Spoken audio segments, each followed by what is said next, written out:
Even though I live in a Victorian house that was built in 1875, I was a really early adopter of home automation. I used Z-Wave and Zigbee in order to turn on lights and control things in my house. As soon as HomeKit came out, I jumped on board. I counted the other day and I have 90 accessories controlled by HomeKit. I have 4 HomePods in my house and 2 Apple TVs. My house is completely wired for home automation. I mean, look, I can even lock and unlock my house with my phone.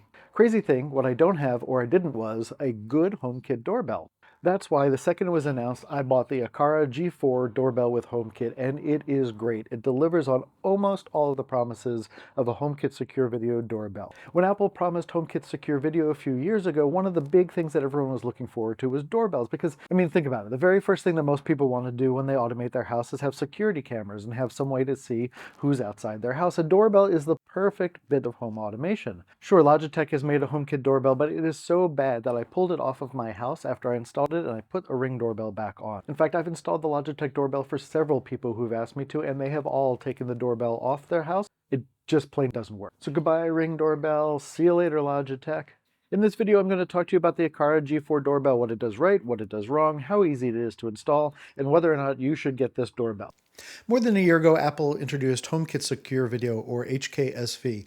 This is a feature that allows devices to stream and to upload to Apple's iCloud services where they're completely encrypted. One of the things that bothers people about things like doorbells and security cameras is that when they use a cloud service, you don't really know who's behind it. Ring, for example, is owned by Amazon, but like the Eufy doorbell is owned by a Chinese company, and there's been some problems with security. Some people have seen other people's videos appear on their feed. So far, there's only been one real choice in doorbells. For HomeKit, that's been the Logitech Circle doorbell, and it has been a disaster. The Aqara G4 doorbell, though, really delivers on a lot of Apple's promises. It's not perfect, there's a couple things that I'll tell you about, but it is a fantastic doorbell. Like I mentioned, I live in a very old house, and even though I've got wired doorbells and a brand new transformer to power those doorbells, the wires are like spaghetti, they run all over the house. It's hard to track them, and it was impossible to replace them. As a result, sometimes the voltage drops to my doorbell and it would take my doorbells offline. That's one of the things I really like about the Aqara doorbell is that it has both the ability to be wired and to run on batteries. The downside to the batteries is that it makes this doorbell massive. This has the space for 6 AA batteries, and they say it'll give you 3 to 4 months of life. I would put rechargeables in there, even if you get a little bit less time with them. But really, the doorbell probably could have been a lot smaller if they had used a built-in lithium battery on it.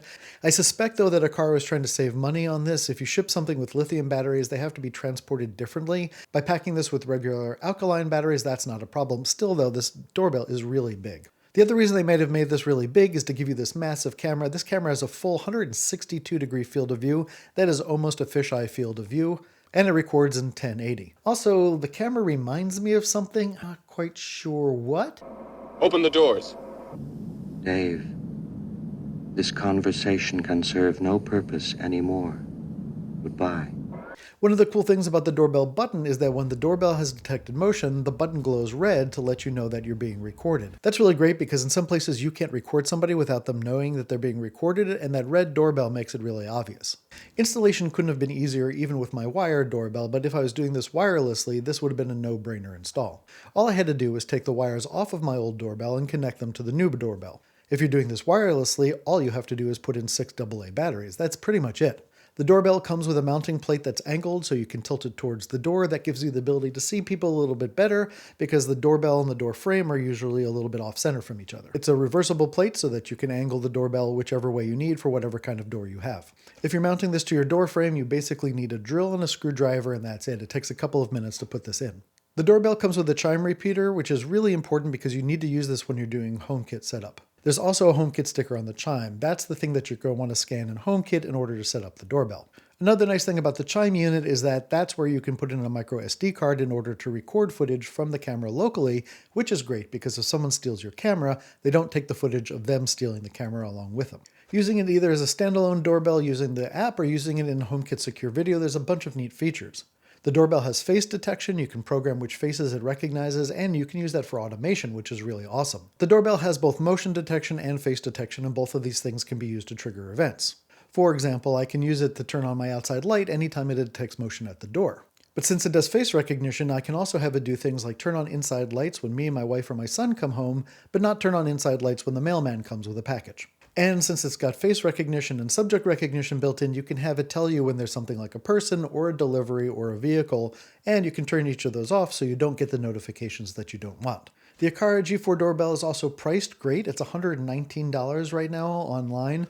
The Logitech doorbell is $199, and so you're saving about $80 to get a much, much better doorbell. Because there's basically only two doorbells on the market right now that support HomeKit, the Logitech doorbell and the Aqara G4, obviously I'm going to recommend the Aqara G4 just because it's not the Logitech. But at $119, the easy installation, the easy battery setup, this is really a fantastic deal.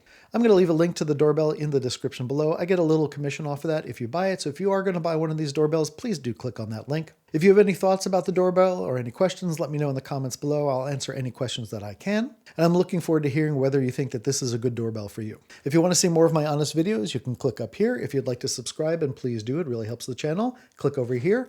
And for some sweet, sweet merch, you can check that out below. This is Dave Tries This. I'm David Schloss. As always, thanks so much for giving this a try.